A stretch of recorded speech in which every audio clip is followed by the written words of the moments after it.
एक गांव में विकास अपनी पत्नी रजनी और अपनी मां के साथ रहता था। वह बहुत ही गरीब था। जैसे सर्दी का मौसम आता था, वैसे ही उनके मन में चिंता आनी शुरू हो जाती थी। उनके पास ठंड में पहनने के लिए न कोई गर्म कपड़े थे, न ही कंबल। ऐसे ही सर्दी का मौसम शुरू हो गया। विकास का काम भी बंद हो गया। वह गांव के एक छोटे से भट्टे पर काम करता था और ठंड के मौसम में वह भट्टा बंद हो जाता था। इसलिए ठंड के 4 महीने उसके पास भी कोई काम नहीं होता था और वे उधारी पर अपना खाना पीना चलाते थे। उनके घर एक गैस स्टोव भी नहीं थी। वह चूल्हे पर अपना खाना बनाती थी। चूल्हा घर के बाहर रखा हुआ था। ठंड में बाहर चूल्हे पर बैठकर काम करना बहुत ही मुश्किल हो जाता था।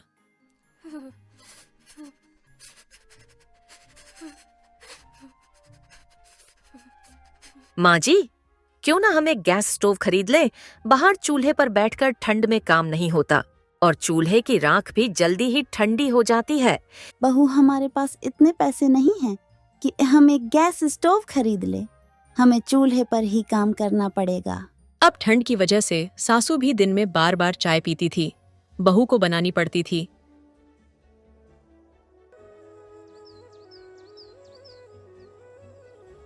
बहू सुबह उठती और तुरंत चूल्हे पर सबके लिए पानी गर्म करती।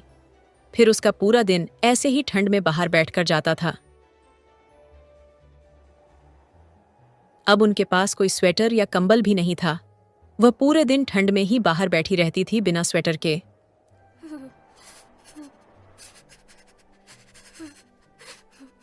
अरे बेटा, तू कहीं काम देख ले। 4 महीने ऐसे नहीं कटेंगे। अब की बार तो पहले से भी ज्यादा ठंड है। हमारे पास कोई कंबल वगैरह भी नहीं है। बेटा, ऐसे हमारी ठंड नहीं कटेगी। तू कहीं काम ही ढूंढ ले।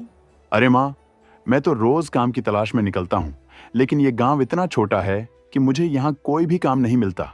अब मैं सोच रहा हूँ कि कल एक बार शहर में जाकर काम देखूं। हाँ बेटा, ऐसी कर। बहू को भी पूरे दिन बाहर चूल्हे पर खाना बनाने में दिक्कत होती है। ठीक है माँ, मैं कल ही शहर के लिए निकलता हूँ।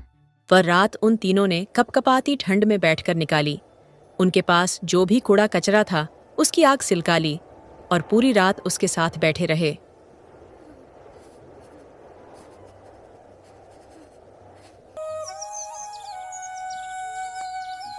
अगले दिन विकास शहर चला जाता है।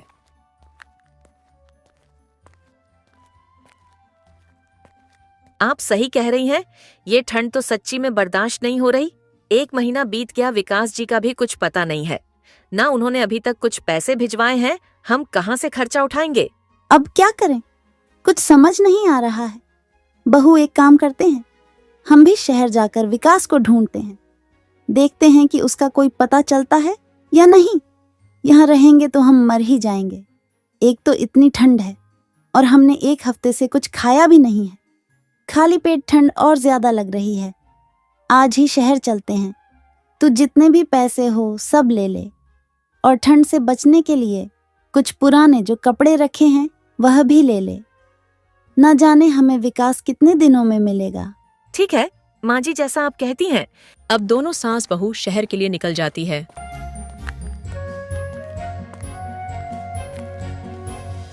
शहर पहुंचकर वह एक जगह अपना प्लास्टिक के कवर से झोपड़ा बना लेती है और उसमें बैठ जाती है। बहू, बहुत ही ज्यादा ठंड लग रही है। शहर में तो गांव के मुताबिक 10 गुना ज्यादा ठंड है। बहू, अब क्या करें? प्लास्टिक के कवर में बैठकर और तेज हवा लग रही है। क्या करें बहू? माँ जी, आप सही कह रही हैं। उनका भी कोई पता नहीं चला और अब पता नहीं रात कैसे कटेगी। वह दोनों वहां बैठकर ही पूरी रात जागते हुए, कपकपाते हुए बिता देती है।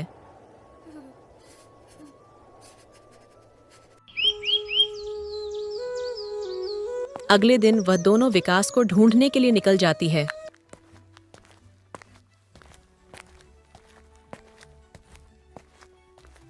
रास्ते में उन्हें एक रजाई बनाने वाली फैक्ट्री दिखती है। वह सोचती है कि क्या पता हमें इस फैक्ट्री में काम मिल जाए। वे दोनों सास बहू उस फैक्ट्री में काम ढूंढने चली जाती हैं।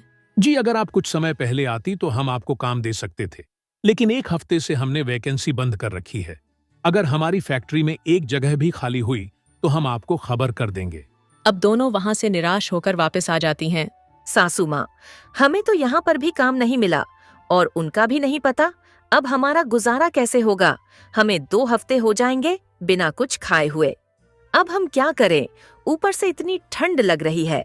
हमने ना स्वेटर पहना है, ना कोई जर्सी, ना कोई शॉल ही है, ना कुछ। अब कैसे करें? बहू सही कहती है। तभी जब वे वापस आ रही होती है तो उन्हें फैक्ट्री के बाहर कई सारी रुई पड़ी मिलती है। भाई साहब, क्या ये रुई सही है या यह किसी काम की है? ये रुई तो बेकार है। थोड़ी देर में कूड़े वाली गाड़ी आएगी और इसे उठाकर ले जाएगी। रजाई बनाने के बाद जो रुई बच जाती है वह ऐसे फेंक दी जाती है और फिर कूड़ा उठाने वाली गाड़ी उसे ले जाती है। अच्छा, क्या हम ये रुई लेकर जा सकते हैं? वैसे भी ये आप लोगों के किसी काम की नहीं है, ये हमारे बहुत काम की हो सकती है। अगर आप कहें तो क्या हम इसे ले जाएं? बहू बेकार में इतनी सारी रुई का क्या करेगी? तेरा दिमाग चल गया है क्या? अरे माँ जी, आप बस देखते जाइए, मैं इस रुई का क्या नहीं कर सकती। अब वे दोनों सास बहू उस रुई को भरने लगती हैं। आज तो माँ जी फैक्ट्री में आना हमारे लिए बहुत ही सही निकला। अब दोनों सास बहू पूरी रुई को अपने सर पर रखकर ले आती हैं और अपने उस प्लास्टिक कवर के घर में बैठ जाती है। वैसे बहू, तू यह रुई लेकर क्यों आई है? माँ जी, अब देखना, इस रुई से हम रजाई बनाएंगे और बाजार में सस्ते दाम में बेचेंगे। बहू, तूने इतना दिमाग कैसे लगा लिया? ये तो बहुत ही अच्छा सुझाव है। चल जल्दी जल्दी रजाई बनाते हैं। वह दोनों रजाई बनाने लगी। तभी बाहर से आवाज आती है। 2 कौड़ी के नौकर, तू मेरे घर में चोरी करेगा? तेरी इतनी औकात, चला जा यहाँ से। मालकिन, इस बार माफ कर दो। आगे से मैं ऐसा कुछ नहीं करूंगा। ए जा, तेरे जैसे कई नौकर मिल जाएंगे मुझे, लेकिन मुझे ये धोखा देना बिल्कुल पसंद नहीं। चला जा यहाँ से। वह अब कहती हैं कि माँ जी, जब तक हमारी रजाई नहीं बिकती तब तक मैं इनके यहाँ नौकरानी का काम करूंगी। तू क्या कहती है? मुझे तो खुद पर शर्म आ रही है कि मैं अपनी बहू से एक नौकरानी का काम करवाऊंगी। अरे माँ जी, अब अपने खाने पीने के लिए तो कुछ न कुछ करना ही पड़ेगा, आप चिंता मत करिए। अब बहू वहां पर जाकर अपने नौकरानी के काम के लिए बात करने लगती है और वह उसे रख लेती है। तुम कहाँ से आई हो?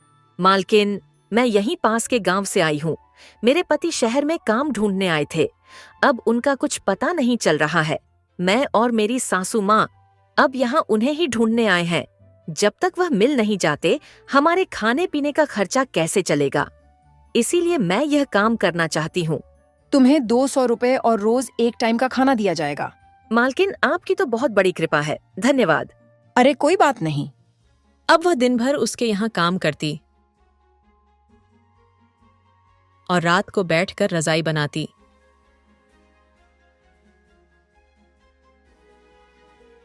ऐसे करके उसने कुछ पैसे जोड़ लिए, जिनसे उसने अपने और अम्मा जी के लिए कंबल खरीदा। अब दोनों सास बहू ने 5-6 रजाई बना ली। 2 महीने बीत गए।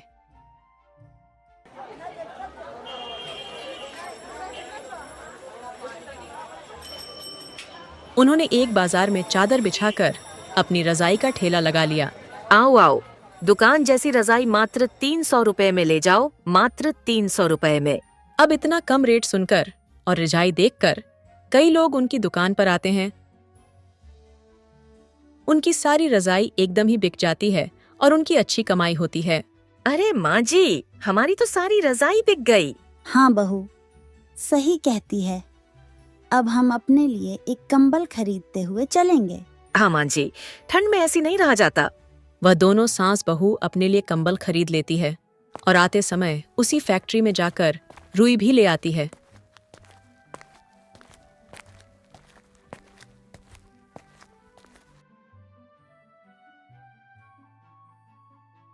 फिर वह अपनी मालकिन से कहती है, मालकिन, अगर आपको रजाई चाहिए हो तो मैं और मेरी सासू माँ एक ठेला लगाती है।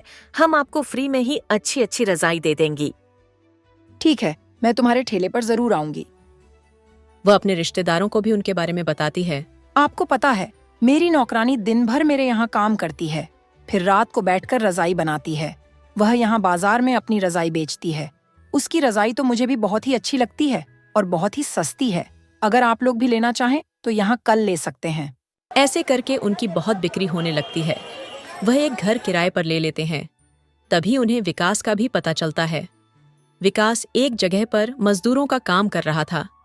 विकास उनके साथ ही रहने लगता है और वह एक ठेला लगाकर वही अपनी एक दुकान बना लेते हैं, जिसमें वह सिर्फ रजाई नहीं बल्कि नए नए कंबल भी बेचते हैं। उनका यह व्यापार बहुत ज्यादा चल जाता है और पूरे शहर में केवल उनका ही कंबल और रजाई बिकाने लगता है। अब वह घर खरीद लेते हैं, कंबल, रजाई और स्वेटर सब कुछ खरीद लेते हैं। यह ठंड उनकी आने वाली सभी ठंड का इंतजाम कर देती है। इससे हमें यह शिक्षा मिलती है कि चाहे कितनी ही कठिनाइयां आए, हमें कभी हार नहीं माननी चाहिए। अगर हम हिम्मत रखें तो हम हमारे आने वाले समय को सुखदायक बना सकते हैं। धन्यवाद।